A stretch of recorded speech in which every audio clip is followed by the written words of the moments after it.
আজকে আমরা দেখব স্টাইল বাইন্ডিং অর্থাৎ ইনলাইন স্টাইল বাইন্ডিং। যদিও HTML-এ ইনলাইন স্টাইলকে যত কম ইউজ করা যায় তত কম ইউজ করতে বলা হয়, কারণ এটা একটা ব্যাড প্র্যাকটিস। তারপরেও আমাদের কিছু কিছু ক্ষেত্রে ইনলাইন স্টাইলটা অনেক কাজে দেয়। এর জন্য আমরা দেখব যে ইনলাইন স্টাইল কীভাবে বাইন্ড করা হয় Vue.js দিয়ে। তো এটার জন্য আমরা অনেক আগে একটি ক্লাস বানিয়ে নিয়েছিলাম, সেটা হচ্ছে কার্ড নামে। এটা ইউজ করব, এটার উইথ, হাইট এবং বর্ডার দেওয়া থাকে। তো এটার জন্য ধরেন আমরা এখানে ডট কার্ড দিয়ে একটি ডিপ করে নিচ্ছি, এর মধ্যে ধরেন কার্ড লিখে দিচ্ছি। তাহলে এটার আউটপুট কেমন হয়? এটার আউটপুট হচ্ছে এরকম। এখন আমরা চাচ্ছি যে এটার ব্যাকগ্রাউন্ড কালার এবং টেক্সট কালার আমরা চেঞ্জ করব, বাইন্ড করব ডাইনামিক্যালি। তো এটার জন্য আমরা যদি বাইন্ড না করি, আমাদের একটি নর্মাল ওয়ে আছে, সেটা হচ্ছে স্টাইল লেখা, style equal to inline style যেভাবে লেখে। ধরেন আমরা এখানে চাচ্ছি যে ব্যাকগ্রাউন্ড কালার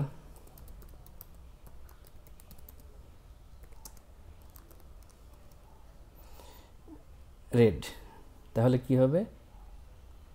ব্যাকগ্রাউন্ড কালারটা রেড হবে। এটা হচ্ছে নর্মাল স্টাইল, ইনলাইন স্টাইল লেখার নিয়ম। এখন যদি আমরা এটাকে বাইন্ড করতে চাই, নর্মাল অ্যাট্রিবিউট স্টাইলে বাইন্ড করতে চাই, তাহলে দেখেন কোলন স্টাইল ইকুয়াল টু, এভাবে যদি আমরা বাইন্ড করি, তাহলে এই যেহেতু আমরা কোলন স্টাইল দিয়েছি, বাইন্ড করতেছি, এর মধ্যে কিন্তু ভেরিয়েবলের ভ্যালু দিতে হবে অথবা জাভাস্ক্রিপ্ট সিনট্যাক্স দিতে হবে। তাহলে সেটার জন্য আমরা এখানে এইভাবে দিতে পারি যে একটি স্ট্রিং, তারপরে এটার সাথে অ্যাড করে দেবো আমরা হচ্ছে রেড। এই রেডটা আমরা চাচ্ছি যে আমাদের ভেরিয়েবল থেকে দিতে। তো এটার জন্য আমি দেখেন এখানে টেক্সট কালার এবং বিজি কালার নামে দুইটা ডেটা প্রপার্টি ডিক্লেয়ার করে নিয়েছি। তো আমরা এখানে বিজি কালার গ্রিন এটাকে বাইন্ড করতে চাচ্ছি। তাহলে যদি আমরা এটা বিজি কালার লিখি, তাহলে দেখেন এটা এখানে বাইন্ড হয়ে গেছে। তো এটা যে বাইন্ড হয়ে গেছে, এটা বোঝার জন্য আমরা একটি সহজ ওই এখানে দেখাচ্ছি। সেটা হচ্ছে আমরা এখানে যদি ইনপুট টাইপ টেক্সট নেই এবং এটার V model is equal to যদি আমরা বিজি কালার দেই আর এখানে একটি লাইন ব্রেক দেই, তাহলে দেখেন আমরা এখানে দেখতে পারবো যে এখানে গ্রিন কালার আছে এবং গ্রিন কালারটা এখানে বাইন্ড হয়ে আছে। এখানে যদি আমরা রেড দেই তাহলে রেড হয়ে যাবে। এখানে এমনকি আমরা এখানে যে কোনো CSS হেক্সাডেসিমাল ভ্যালু দিতে পারি, যেমন দেখেন হেক্সাডেসিমাল ভ্যালুটা এখানে বসে যাচ্ছে। ওকে, এখন আমরা চাচ্ছি যে এটা Vue.js এর যে অপশনটা প্রোভাইড করে সেইভাবে বাইন্ড করবো। এখন আমরা যেভাবে বাইন্ড করছি এটা কিন্তু নর্মাল অ্যাট্রিবিউট স্টাইলে বাইন্ড করা হলো। তো আমরা গত পর্বে দেখেছিলাম যে ক্লাস আমরা অবজেক্ট স্টাইলে বাইন্ড করতে পারি, স্টাইলে আমরা অবজেক্ট স্টাইলে বাইন্ড করতে পারি। তো এটার জন্য আমরা এখানে যেটা করব সেটা হচ্ছে একটি অবজেক্ট দেবো, জাভাস্ক্রিপ্ট অবজেক্ট, এবং এর প্রপার্টি এবং ভ্যালু দেবো। তো জাভাস্ক্রিপ্ট অবজেক্টের প্রপার্টির মধ্যে যদি এরকম ড্যাশ থাকে, তাহলে আপনারা জানেন যে এটা একটি সিঙ্গেল কোটেশনের মধ্যে দিতে হয়। আর প্রপার্টি কোলন ভ্যালু এভাবে আমরা দিব। এভাবে দিলে আমাদের সিনট্যাক্সটা হবে এরকম, যে একটু অবজেক্ট নোটেশন দিচ্ছি, এর মধ্যে আমরা প্রপার্টি নেম দিচ্ছি এবং ভ্যালু দিচ্ছি কালার। তাহলে কিন্তু এটা আমাদের সেম কাজ করবে। এখানে ধরেন আমরা একটা কালার চেঞ্জ করি, কাজ করছে। আর এইখানে জাভাস্ক্রিপ্টে যদি আমাদের এরকম ড্যাশ দিয়ে কোনো CSS প্রপার্টি থাকে, তাহলে আমাদেরকে এখানে রিকমেন্ড করা হয় হচ্ছে এরকম ক্যামেল কেস প্রপার্টি নেম লিখতে, ব্যাকগ্রাউন্ড ড্যাশ কালার না লিখে ব্যাকগ্রাউন্ড কালার এভাবে ক্যামেল কেসে লিখতে বলা হয়।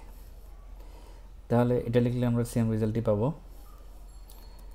ব্লু লিখলে আমরা ব্লু পাবো। এখন যদি আমরা সেম ওয়েতে আমরা আরেকটা স্টাইল বাইন্ড করি, ধরেন এটার জন্য আমরা টেক্সট কালার বাইন্ড করতে চাচ্ছি। তো সেটার জন্য আমাদের CSS লিখতে হয় কালার, এটা কোলন দিয়ে এটার ভ্যালু দিতে হবে হচ্ছে আমাদের যে প্রপার্টি এখানে আছে সেটা টেক্সট কালার।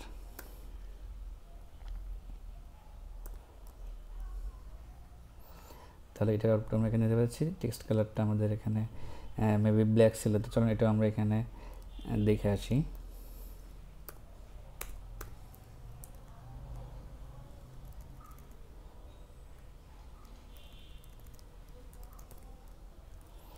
টেক্সট কালার, তাহলে উপরে আমরা টেক্সট কালার লিখবো এবং নিচে ব্যাকগ্রাউন্ড কালার লিখবো। এখানে যদি আমরা টেক্সট কালার রেড দিই, তাহলে দেখেন আমাদের রেড টেক্সট চলে আসছে। এখানে যদি হোয়াইট দিই, হোয়াইট চলে আসছে। তো এখানে যেটা সুন্দর করে বাইন্ড হচ্ছে এটা বোঝার জন্য আমরা এখানে একটা কাজ করতে পারি। ধরেন আমরা HTML-এ input type equal to colour নামে একটি ইনপুট আছে, যেটার ভ্যালু আমরা সেম মডেলে বাইন্ড করতে পারি। তাহলে দেখেন এটা আমরা একটু ইজিলি দেখতে পারবো। এখানে ধরেন আমরা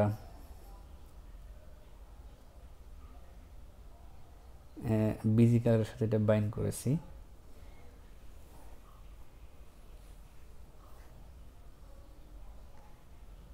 তাহলে এটা আমরা চেঞ্জ করলে ইনস্ট্যান্টলি এই চেঞ্জটা আমরা এখানে দেখতে পাবো।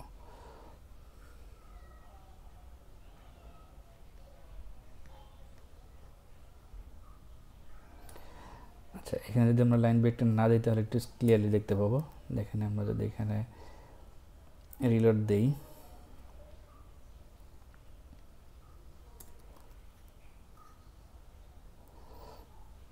দেখেন আমরা এখানে যদি কালার চেঞ্জ করি ইনস্ট্যান্টলি কালারটা এখানে আপডেট হচ্ছে।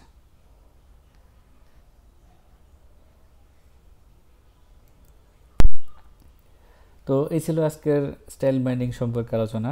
আর একটা জিনিস আমি এখন বলে রাখি, সেটা হচ্ছে আমরা তো গত পর্বে স্টাইল বাইন্ডিং এবং ক্লাস বাইন্ডিং, গত পর্বে ক্লাস বাইন্ডিং এবং আজকে স্টাইল বাইন্ডিং দেখলাম। তো এটাই দুইটা কম্বাইন করে আমরা কীভাবে ইউজ করব সেটার জন্য আমরা একটি নতুন পার্ট করব, সেটা হচ্ছে স্টেট ড্রাইভেন সিএসএস ভেরিয়েবল দিয়ে আমরা কীভাবে ডাইনামিক স্টাইল করতে পারি এবং থিমিং করতে পারি। এটার জন্য আমরা পরবর্তীতে একটি পার্ট করব।